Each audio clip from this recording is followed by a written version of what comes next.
Halo teman-teman, kembali lagi di GHY Film membahas film-film terbaru dan terviral. Jangan lupa subscribe YouTube kami biar kami tambah semangat upload video terbaru. Kalau sudah, mari kita mulai. Bumi ini berubah menjadi tempat yang mengerikan.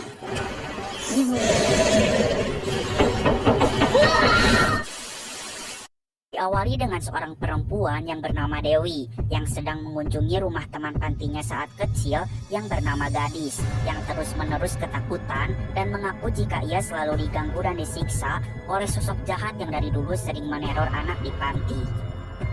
Namun Dewi tidak percaya dan mengatakan jika sosok tersebut sudah lama musnah, jadi Gadis tidak usah takut lagi.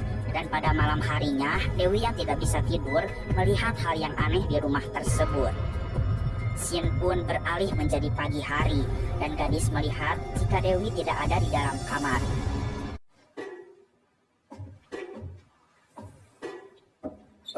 Setelah menutup keran air, Gadis masih mendengarkan air yang menetes. Dan ternyata Gadis menemukan Dewi di atas langit-langit rumah dalam keadaan tak bernyawa dengan kondisi tubuh yang tidak wajar. Dan film ini pun dimulai.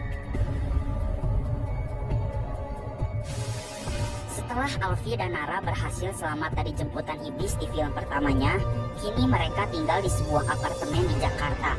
Dan kini mereka hanya memiliki satu sama lain. Alfie yang tidak bisa tidur mencetek-cetekkan lampu sehingga ada iblis emak-emak yang marah karena takut lampunya konslet dan mengatakan,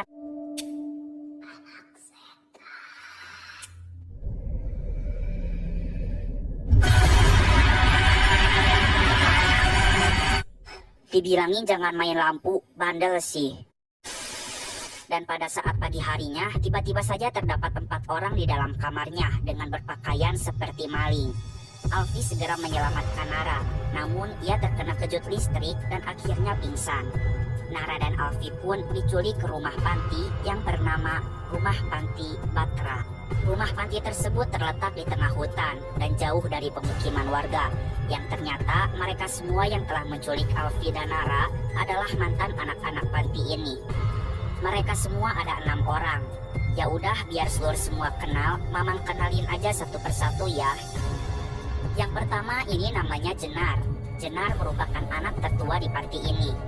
Dan ini namanya Leo, Budi, Kristi, Marta, dan Gadis. Dan seharusnya mereka ada 7 orang, yaitu si Dewi. Tapi Dewi kan mati di awal film tadi. Oke, udah kenal ya. Ikan hiu makan curut. Yuk lanjut. Jenar pun menceritakan jika rumah panti ini milik Pak Ayub dan istrinya yang tidak memiliki anak. Awalnya rumah panti ini dipenuhi rasa hangat dan penuh kasih sayang. Tapi semuanya berubah setelah istri Pak Ayub meninggal. Panti ini berubah menjadi tempat yang mengerikan. Saat itu masih ada 7 anak yang belum beruntung diangkat menjadi keluarga. Semakin hari mereka semakin dewasa dan mengetahui jika semua orang dewasa tidak ada yang benar-benar menjaganya. Pak Ayub berubah menjadi sangat kejam. Jika ada yang berbuat salah, maka ia akan dikurung di dapur, tanpa makan, tanpa minum, tanpa lampu. Setelah itu, panti pun ditutup karena kebakaran dan Pak Ayub tewas terbakar. Dan mereka bertujuh berpisah, diasuh oleh panti yang berbeda-beda. Mereka berjanji tidak akan saling melupakan. Alfie tahu jika merekalah yang membunuh Pak Ayub. Jenar sangat panik karena takut jika dilaporkan polisi. Namun dengan santainya, Alfie mengatakan, tenang aja, sekarang lo semua lagi berhadapan dengan orang yang udah ngebakar kakak tirinya sendiri. Weh.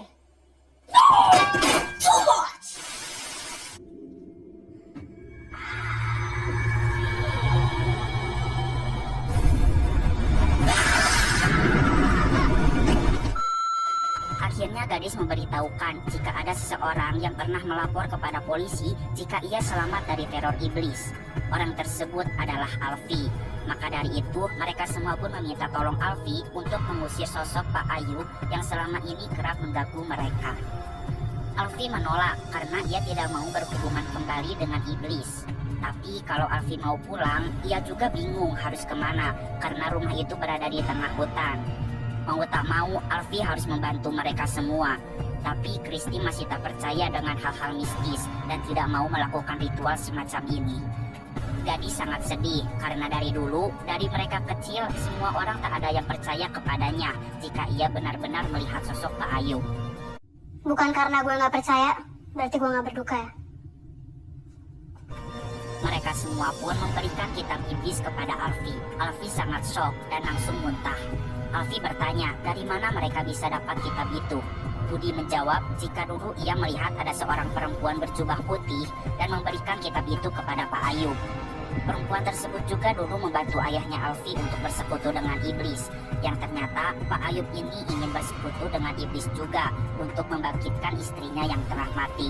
Dan untuk itu Pak Ayub pastinya membutuhkan tumbal untuk melakukan ritual tersebut. Dikarenakan di rumah ini tidak ada sinyal, Budi memberitahukan jika mereka memakai walkie-talkie untuk berkomunikasi jarak jauh. Setelah itu mereka pun menuju dapur, tempat paling seram menurut mereka. Dan di dapur terdapat pintu menuju ruang bawah tanah. Kristi yang tak percaya menolak untuk ikut turun ke bawah.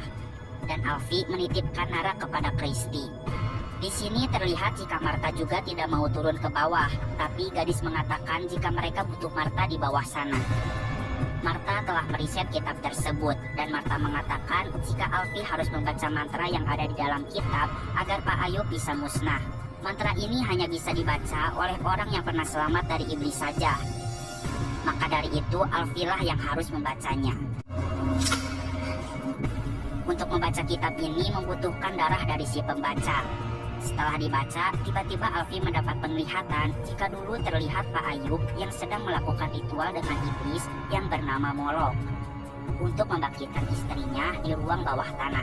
Yang tiba-tiba saja 7 orang anak ini mengambil tangga dan menyiram Pak Ayub dengan minyak. Pak Ayub yang tahu jika ia akan mati segera membaca mantra jika ia tidak akan melepaskan ke-7 anak tersebut sampai kapanpun.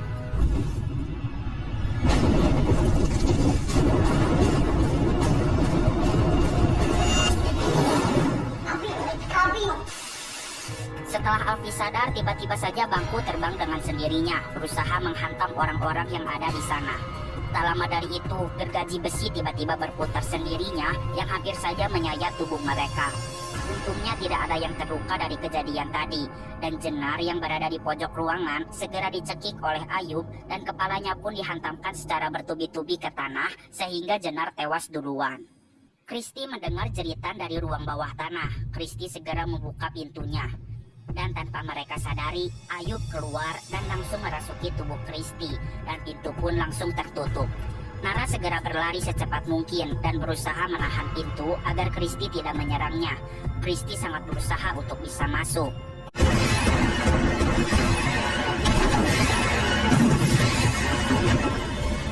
Alfi sangat khawatir kepada Nara dan sangat berusaha untuk bisa naik ke atas.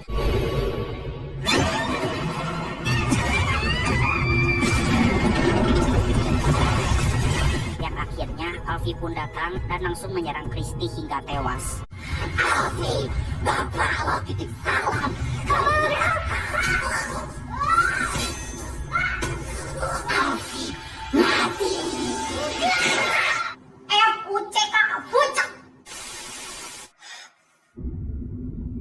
Alfi menyarankan kepada semuanya untuk tidak turun ke ruang bawah tanah lagi dan menyuruh Budi dan Leo untuk menutupnya rapat-rapat.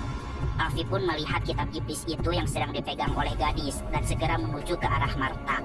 Alfi marah kepada Marta, mengapa semuanya menjadi seperti ini? Mantra tersebut bukan menghilangkan kutukan, tetapi malah membangkitkan Ayub.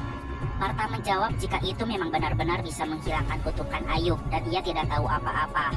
Alfi mengatakan jika begitu riset Marta ini salah atau mungkin Marta bohong dan Alfi ingin pulang saja dengan Nara. Budi akan mengantarkan Alfi karena ini bukan masalah Alfi, ini masalah keluarganya dan tidak seharusnya Alfi dipaksa dalam masalah ini. Saat akan pergi, ternyata kabel mobilnya putus sehingga mobil tidak bisa jalan. Saat Budi mencoba meminta bantuan untuk memperbaiki mobil, tiba-tiba Alfi diganggu oleh Ayu sehingga Alfi pingsan.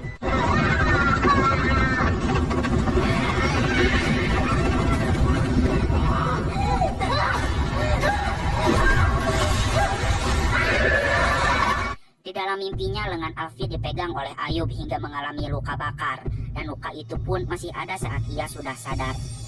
Alfi mengatakan jika Ayub gak akan pernah ngelepasin mereka semua. Budi pun mengatakan jika kabel mobil yang putus tadi sepertinya bukan ulah Ayub. Potongan kabel itu seperti bekas potongan manusia. Alfi menyuruh semuanya untuk berkumpul terlebih dahulu untuk memastikan siapa yang berkhianat di sini. Di sisi lain, Marta juga mengaku jika bukan ia yang memotong kabel. Kalau soal mobil tuh aku benar-benar nggak tahu sama itu. Mending kamu jangan ngomong dulu deh. Tapi kamu percaya sama aku kan, Leo? Budi pun menyuruh Leo untuk mencari gadis karena sekarang mereka harus selalu bersama-sama. Saat mencari gadis, tiba-tiba Leo terdorong ke arah dapur dan ternyata itu ulah gadis. Gadis pun mengunci Leo di dalam dapur. Di dalam dapur pun Leo diganggu oleh pocong yang udah capek lompat-lompat dan kini pocongnya malah ngesot dong.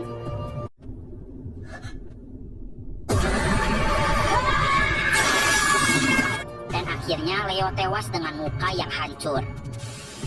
Alfi mulai menyadari bahwa gadis merupakan dalang dari semua ini. Ketika ia melihat kitab kembali, ia melihat sudah ada 4 darah yang menempel di dalam kitab. Berarti sudah ada orang yang telah berusaha memanggil Ayub ke alam dunia. Dan ya, orang itu adalah gadis. Tapi gadis hanya bisa memanggil Ayub untuk sementara. Dan yang bisa membangkitkan Ayub itu hanyalah Alfi.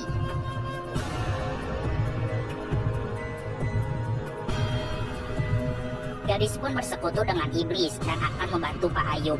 Hal ini dikarenakan gadis percaya jika Pak Ayub itu sebenarnya baik. Pak Ayub itu sebenarnya memanggil Molok agar ia beserta istrinya dan semua anak-anaknya bisa selalu bersama secara abadi di alam lain. Tapi gadis marah mengapa mereka semua membunuh Pak Ayub. Dan sekarang gadis ingin melanjutkan misi Pak Ayub, yaitu membunuh semuanya agar mereka semua bisa bersama-sama kembali di alam yang lain. Budi berusaha menyadarkan gadis jika semua ini salah. Sujud Budi. Nyebut neng istighfar, astagfirullahaladzim, astagfirullahaladzim, jangan gak tahu agama. Budi segera membakar kitabnya dan karena gadis sudah bersekutu dengan iblis, ia mendapatkan kekuatan dan ia segera membanting Budi hingga pingsan. Alfi berusaha menyerang gadis dan kekuatan gadis tidak bisa mempan kepada Alfi. Coba saja lah. Astagfirullahaladzim. Alfi tak sadar jika tangan gadis masih bisa bergerak sehingga Alfi pingsan tertabrak oleh Budi. Marta menyuruh Nara untuk segera kabur dan Marta mencoba membunuh gadis namun hal itu gagal dan malah menusuk dirinya sendiri. Marta pun sempat mengambil kitab yang diselipkan di baju gadis dan Marta terdorong sangat keras hingga menyeret Alfi yang baru saja sadar ke dalam sebuah ruangan. Gadis segera mengambil lentera dan memecahkannya sehingga ruangan tersebut terbakar. Marta menyuruh Alfi untuk menghentikan gadis dan menyuruhnya untuk membaca kitab itu dan akhirnya ia pun tewas. Di sisi lain, Nara sedang diburu oleh gadis.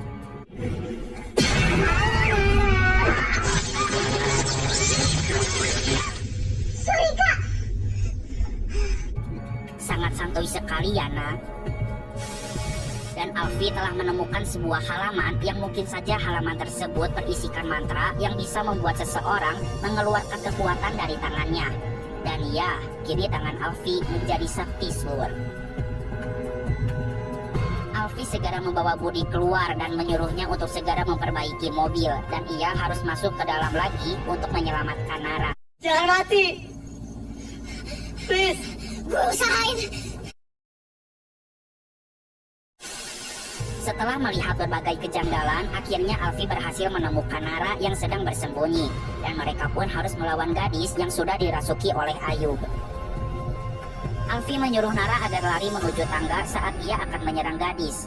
Alfi pun menggunakan kekuatan tangannya dengan menggerakkan gergaji besi sampai menancap di kepala gadis. Gadis terus mengejar mereka hingga keluar rumah. Tanpa pakai basa-basi, Budi langsung menabrak gadis dengan mobil. Tiba-tiba saja Pak Ayub keluar dari perutnya gadis dan segera merasuki tubuh Alfi. Alfi tak mau tubuhnya dikuasai oleh Pak Ayub sehingga Alfi menusuk jantungnya sendiri dan Alfi pun tewas. Setelah itu, Alfi bertemu dengan iblis Molok dan iblis tersebut mengatakan jika dulu jiwa Alfi telah diserahkan oleh ayahnya kepadanya, sehingga Alfi tidak boleh mati oleh orang lain dan memasukkan jarinya ke dalam jantung Alfi hingga akhirnya Alfi hidup kembali. Dan pada akhirnya mereka pun selamat dan pergi menuju kota. The end. Oke seluruh, itu dia seluruh alur cerita dari film ini.